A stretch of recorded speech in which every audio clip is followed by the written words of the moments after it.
տիկնայք եւ պարոնայք, դուք այդքան վստահ եք, որ մինչեւ հունիսի 7-ը Հայաստան մնալու է, որ մտածում եք, թե ով է գլխավորելու ձեր ցուցակը։ Ես դրա համար եմ ասում, այն ընդդիմությունը, ընդդիմադիր են բևերը, ում օրակարգը այսօր հունիսի 7-ի ընտրությունն է եւ ով պատրաստ է տեսնել, հիմա տեսանք, չէ, առաջիկայում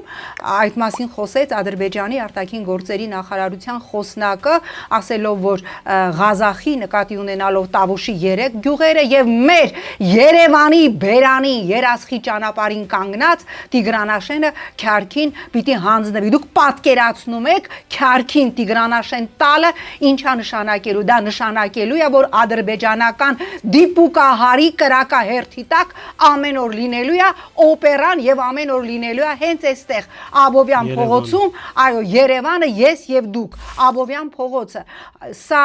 եւ պատահական չէ, երբ որ Տավուշի գյուղերը վերցրեցին Կիրանց եւ այլն, Ադրբեջանի պաշտպանության նախարար Զաքիր Հասանովը հայտարարեց, մենք այնպիսի ռազմավարական դիրքեր ենք վերցրել Տավուշում, որ այլևս Հայաստանի որևէ տարածքում դիպուկահարի նշանակետով ոչնչացնելը, այն ինչ որ մենք ցանկանում ենք ոչնչացնել, մեզ համար խնդիր չի։